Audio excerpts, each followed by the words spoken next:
সকালে উঠে প্রথম চিন্তা সেটাই হোক যেটা আপনি অর্জন করতে চান। মনে রেখো, তোমার প্রতিটি সংকল্পই তোমার ভাগ্য নির্ধারণ করে।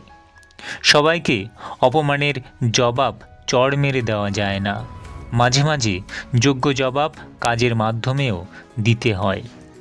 তোমার লক্ষ্য ব্যতীত যে দিকেই তুমি মনোনিবেশ করো তাই তোমার পরম শত্রু।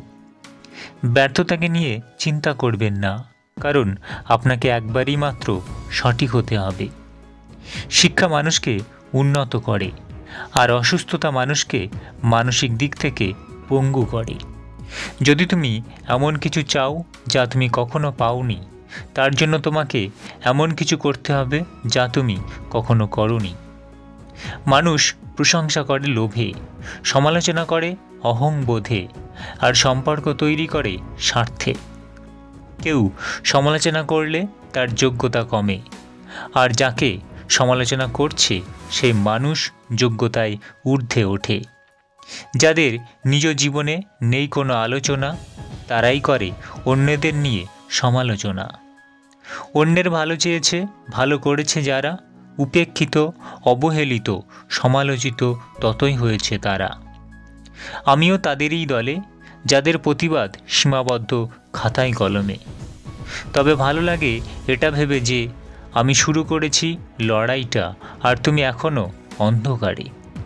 কাউকে সমালোচনা করার পূর্বে তার স্থানে একবার নিজেকে বসাবেন এবং ওই পরিস্থিতিতে আপনি কি করতেন সেই বিষয়টি একটু কল্পনা করে নেবেন। সামনাসামনি কথা বলার সৎসাহস না থাকলে পিছনে কথা বলার মতন দুঃসাহসটাও দেখাবেন না। অন্যের পিছনে সমালোচনা করা মানুষগুলো সবসময় পিছনেই পড়ে থাকে, কখনো সামনে এগোতে পারে না। সময় বদলে যায় জীবনের সঙ্গে, জীবন বদলে যায় সম্পর্কের সঙ্গে, সম্পর্ক বদলে যায় আপনজনের সঙ্গে, আপনজন বদলে যায় সময়ের সঙ্গে। জীবন বড়ই অদ্ভুত, যে পায় সে সব কিছু পায়, আর যে পায় না তার জীবন খাতা সারা জীবন শূন্যই রয়ে যায়।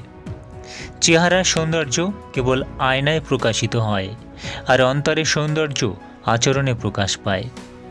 মানুষ লাঠির আঘাত সইতে পারে, কিন্তু কথার আঘাত সইতে পারে না। আঘাত মানুষকে কষ্ট দেয় না, বদলে দেয়। লোভ মানুষকে অনেক নিচে নামিয়ে দেয়, আর অভাব মানুষকে অনেক কিছু শিখিয়ে দেয়। জীবনটা সেই মানুষের সাথে কাটানো উচিত যার চেহারার চেয়ে মনটা অনেক বেশি সুন্দর। রিয়া নামের আরবি অর্থ লোক দেখানো, লৌকিকতা, লোক দেখানো ইবাদত, প্রদর্শন করা, প্রদর্শন ইচ্ছা ইত্যাদি। ইসলামী শরীয়তের পরিভাষায় রিয়া হচ্ছে লোক দেখানো ইবাদত করা, অর্থাৎ মানুষের প্রশংসা পাওয়ার জন্য লোক দেখানো আল্লাহর ইবাদত করাই হলো রিয়া। ইসলামে রিয়া বা লোক দেখানো ইবাদত সম্পূর্ণ নিষিদ্ধ, তাই ইসলাম ধর্মে রিয়া নামটি রাখতে নেই। কিন্তু হিন্দু ধর্মে রিয়া নামটি রাখার ক্ষেত্রে কোনো নিষেধাজ্ঞা নেই।